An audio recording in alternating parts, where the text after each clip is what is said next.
അധ്യായം 13. മനുഷ്യർ കാണേണ്ടതിന് നിങ്ങളുടെ നീതിയെ അവരുടെ മുമ്പിൽ ചെയ്യാതിരിപ്പാൻ സൂക്ഷിപ്പിൻ, അല്ലാഞ്ഞാൽ സ്വർഗ്ഗത്തിലുള്ള നിങ്ങളുടെ പിതാവിന്റെ പക്കൽ നിങ്ങൾക്ക് പ്രതിഫലമില്ല.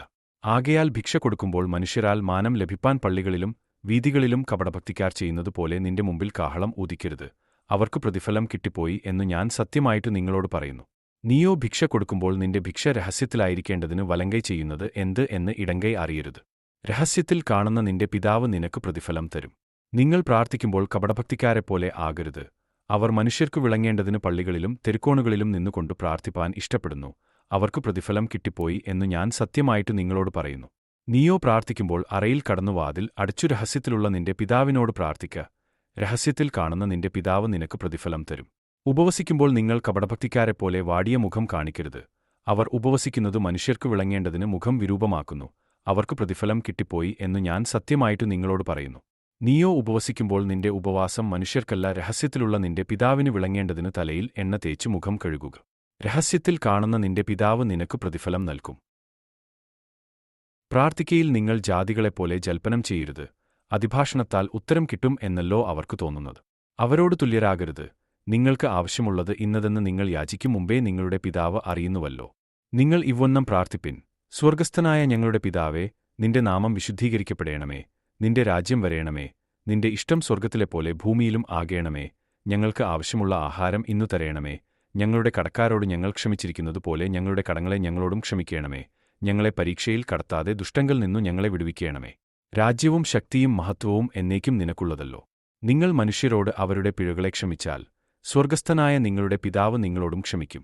നിങ്ങൾ മനുഷ്യരോട് പിഴകളെ ക്ഷമിക്കാഞ്ഞാലോ നിങ്ങളുടെ പിതാവ് നിങ്ങളുടെ പിഴകളെയും ക്ഷമിക്കയില്ല. നിങ്ങൾക്കുള്ളത് വിറ്റു ഭിക്ഷ കൊടുപ്പിൻ.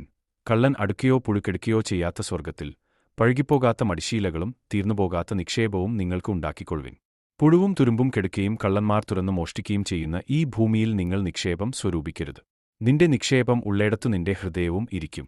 വിളക്ക് കൊളുത്തിയിട്ട് ആരും നിലവറയിലോ പറയിൻ കീഴിലോ വയ്ക്കാതെ അകത്തുവരുന്നവർ വെളിച്ചം കാണേണ്ടതിന് തണ്ടിന്മേൽ അത്രേ വയ്ക്കുന്നത്. ശരീരത്തിന്റെ വിളക്ക് കണ്ണാകുന്നു. കണ്ണു ചൊവ്വുള്ളതെങ്കിൽ ശരീരം മുഴുവനും പ്രകാശിതമായിരിക്കും. ദോഷമുള്ളതാകിലോ ശരീരവും ഇരുട്ടുള്ളതു തന്നെ. ആകയാൽ നിന്നിലുള്ള വെളിച്ചം ഇരുളാകാതിരിപ്പാൻ നോക്കുക.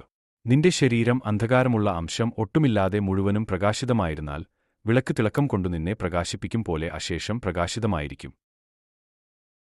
രണ്ടു യജമാനന്മാരെ സേവിപ്പാൻ ആർക്കും കഴിയുകയില്ല.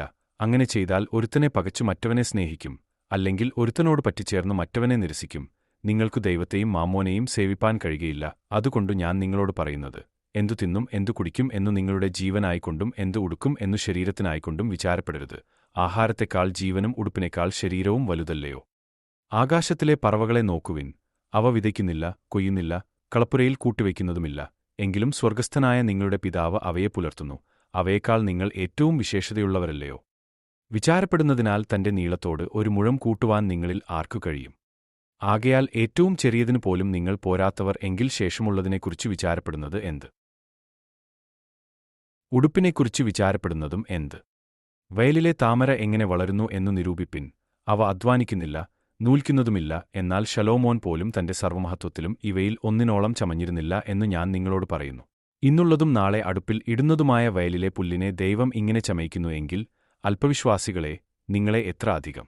ആകയാൽ നാം എന്തു തിന്നും എന്തു കുടിക്കും എന്തു ഉടുക്കും എന്നിങ്ങനെ നിങ്ങൾ വിചാരപ്പെടരുത്. ഈ വകയൊക്കെയും ജാതികൾ അന്വേഷിക്കുന്നു. സ്വർഗ്ഗസ്ഥനായ നിങ്ങളുടെ പിതാവ് ഇതൊക്കെയും നിങ്ങൾക്ക് ആവശ്യം എന്ന് അറിയുന്നുവല്ലോ. മുമ്പേ അവന്റെ രാജ്യവും നീതിയും അന്വേഷിപ്പിൻ, അതോടുകൂടെ ഇതൊക്കെയും നിങ്ങൾക്കു കിട്ടും. ചെറിയ ആട്ടിൻകൂട്ടമേ, ഭയപ്പെടരുത്. നിങ്ങളുടെ പിതാവ് രാജ്യം നിങ്ങൾക്കു നൽകുവാൻ പ്രസാദിച്ചിരിക്കുന്നു. അതുകൊണ്ടു നാളേക്കായി വിചാരപ്പെടരുത്. നാളത്തെ ദിവസം തനിക്കായി വിചാരപ്പെടുമല്ലോ. അതതു ദിവസത്തിന് അന്നന്നത്തെ ദോഷം മതി.